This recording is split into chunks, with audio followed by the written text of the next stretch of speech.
kita memasuki pedalaman hutan di lereng Gunung Anjasmara yang diduga pada masa lalu penuh dengan perkampungan-perkampungan tersembunyi.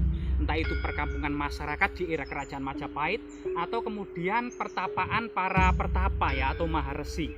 Jadi kita harus mengetahui jejak-jejak artefak. Bahkan di lokasi ini pernah ada prasasti Jawa kuno yang ditemukan di pinggir sungai, tapi saat ini itu terkena longsoran-longsoran. Mari kita telisik ya, mungkin kita akan menemukan jejak-jejak peradaban tersebut. Jadi di lokasi bawah kita ini ada semacam tanah yang lapang yang diduga merupakan jejak-jejak perumahan-perumahan, entah itu asrama-asrama ya pada masa lalu. Namun memang lokasi ini sangat indah sekali, dikelilingi oleh bukit-bukit yang sangat tinggi dan sangat terjal. Nah, misalnya batu-batu ini kita juga harus meneliti dengan seksama. Kemungkinan ada prasasti-prasasti yang tersembunyi. Misalnya ini ada semacam mata satu atau lubang yang sangat misterius di batu ini ya. Di batu ini kemungkinan ada jejak-jejak pahatan semacam arca anfilis gitu ya. Seperti pusar gitu ya, seperti pusar batu. Nah, coba kemudian di bawah rimbunan dan tanaman-tanaman porang ini yang memang hutan yang sangat subur ini dikelola oleh warga, ditanami aneka macam umbi-umbian ya, seperti tales yang rimbun sekali ya, pisang, porang, kemudian kakao, kopi, alpukat, kemiri ya, dan buah-buahan lain termasuk durian. Nah ini sambil kemudian kritik-kritik kita akan mencoba menelisik jejak-jejak peradaban yang di sini. Kemungkinan memang banyak fragmen-fragmen tembikar keramik Tiongkok ini yang tersembunyi di tanah-tanah ini, namun tertutup oleh semak-semak belukar ya. Jadi kita kesulitan untuk mencari artefak-artefak tertentu di dalam lapisan-lapisan tanah tersebut. Namun memang rintik-rintik hujan ini kan juga menjadi kemudian kesusahan tersendiri ya, sehingga kemudian kita masuk pedalaman hutan ini penuh dengan tantangan-tantangan.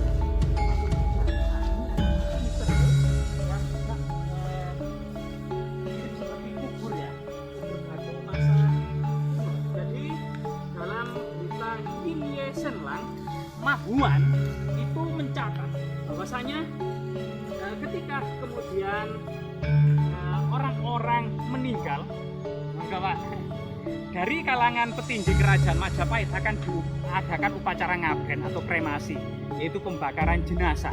Tapi dalam kondisi masyarakat kebanyakan di Majapahit itu dicatat, selain kemudian keluarganya ya yang hendak kemudian ditinggalkan, kemudian ditanya ketika hendak mangkat, keluarganya yang hendak mangkat itu ketika nanti mangkat itu diapakan pinginnya, apakah di ngaben atau dilarung ke sungai atau juga dikubur. Jadi ada 3 macam sebenarnya memperlakukan jenazah orang yang meninggal pada era kerajaan Majapahit. Bisa dilihat di Yin Ye Sen Lang Mahuan ya, tahun 1433, yaitu dikremasi, yaitu kemudian dikubur dalam orientasi arahnya itu adalah timur barat. Jadi bukan seperti makam muslim pada umumnya, yaitu utara selatan. Begitu juga yang lainnya itu dilarung, jadi dilarung di sungai berantas atau sungai-sungai besar lainnya gitu ya. Ada juga yang diletakkan di bawah-bawah pohon atau di gunung-gunung atau di bukit-bukit gitu ya. Nah ini bisa dilihat catatan Mahuan ketika datang ke Majapahit bersama rombongan Cibo. Nah di sini ini ada semacam gerbang ya, gerbang untuk menuju sebuah pemukiman yang ada di belakang kita. Jadi ini gerbang batu yang terlihatnya ditata sedemikian rupa. Ada jalan yang sekitar 1,5 meter. Nah, monggo Pak. Nah, ada jalan sekitar 1,5 meter. Nah ini ada ibunya, kelihatannya ini ibu ini keturunan Majapahit ini, jauh di pedalaman hutan. Bu, lagi napa Bu? Oh nanam kopi. Bu bisa tanya-tanya sedikit Bu, ini kok ada semacam kuburan itu Bu? Kuburan itu apa Bu? Ini semacam itu kok. Oh nanam kuburan. Terus selama ini ibu nate lumpang kecil, ada. Pemberiku enten waktu lumpang kecil. Kalau ibu sinten? Bu Sarti, asli pun juga.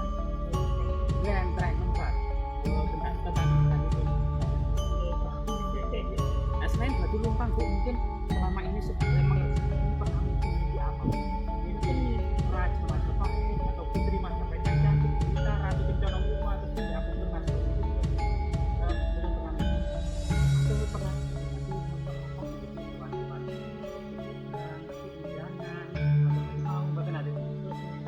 nggih. Matur suwun Bu nggih. Naminipun sinten? Bu Sarti. Nah, terima kasih Bu Sarti. Jadi Bu Sarti ini yang menggarap lahan ini jauh loh Bu ya. Naik apa Bu ke sini Bu? Jalan kaki.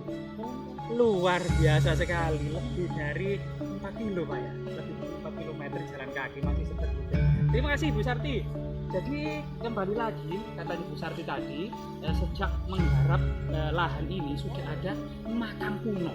Nah, ini diduga makam petinggi kerajaan Majapahit yang memilih mengasingkan diri di gunung-gunung ya untuk melakukan pertapaan, menjauhkan diri dari segala gemerlapnya duniawi, gemerlapnya istana, fokus memperdalam dharma untuk kesucian jiwa dan raga. Nah, ini ada gerbang-gerbang.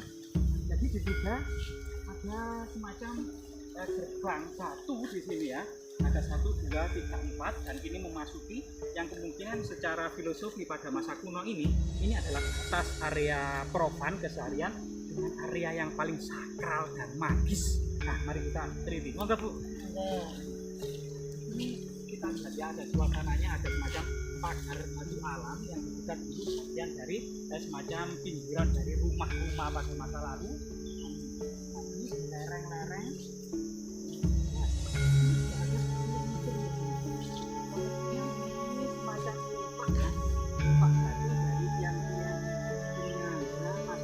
Ini ada sumur tapi ini kan apa di sini? Tanam pisang. Oh, Bali memang Bu ya. Terus ditanam pisang. Luar biasa ini. Suka pisang ini. Di sana semacam ada struktur kemudian berundak-undak. Kemungkinan itu juga merupakan jalan dan tahapan menuju sebuah area yang paling suci.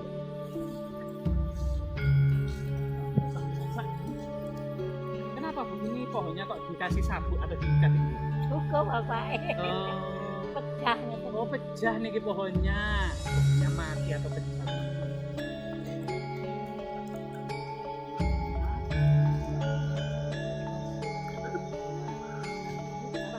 Kacang ya Bu ya.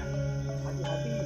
Cuman kalau tidak tanaman ini ada sesuatu yang sangat bagus ya. Yang mungkin perlu kita dan ada semacam struktur alam yang batu-batunya itu dipilih itu yang pipi-pipi mengingatkan pada masa peradaban batu-batu candi di masa kuno. Nah, kemudian ada semacam maesan. Jadi maesan itu berasal dari bahasa Jawa loh, bukan berasal dari bahasa Arab atau bahasa Persia. Bahasa Persia itu nisan, bahasa Arab itu jihad.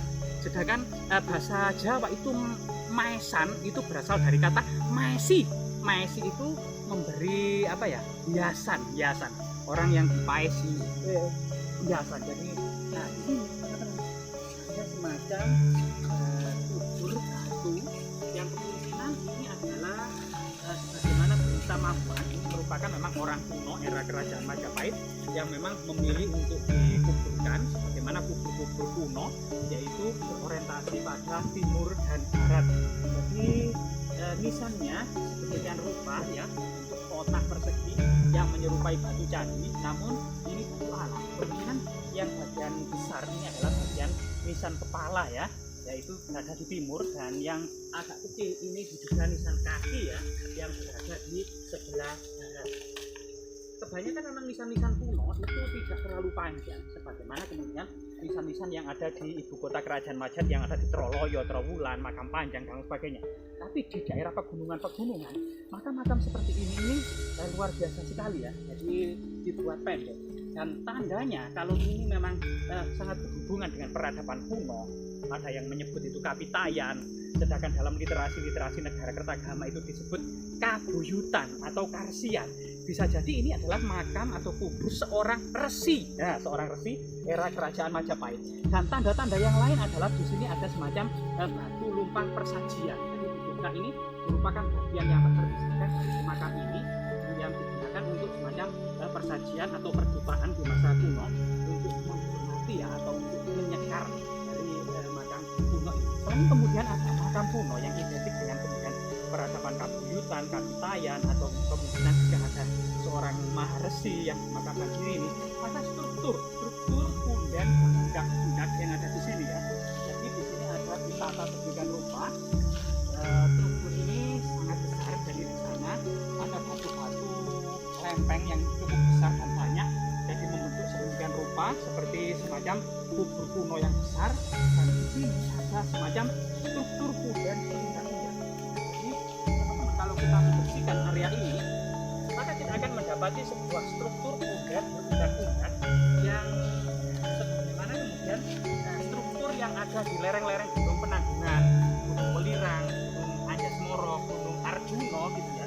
Itu ada semacam struktur berundak-undak yang sampai ke bawah. Ini adalah lantai terbawah seperti kalau saat ini itu kesetnya kotak seperti ini gitu ya. Mungkin kameramen bisa beralih ke 180 derajat.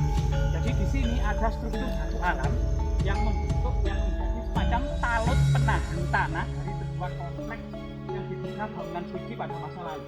Yang kemudian di sini ada semacam struktur batu alam membentuk punden berundak-undak atau teras berundak-undak dengan batu-batu pipi, tetap batu-batu alam ya.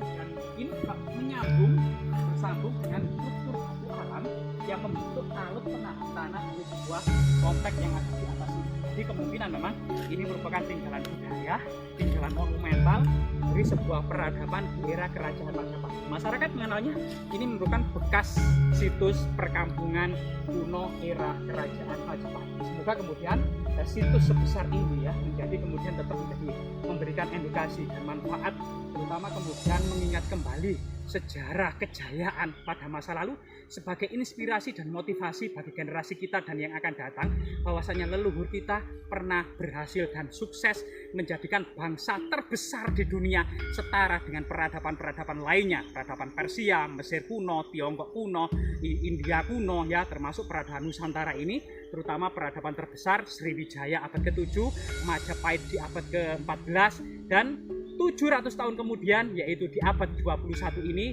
dimungkinkan kejayaan Nusantara bangkit kembali. Ini merupakan sebuah pola sejarah setiap 700 tahun sekali.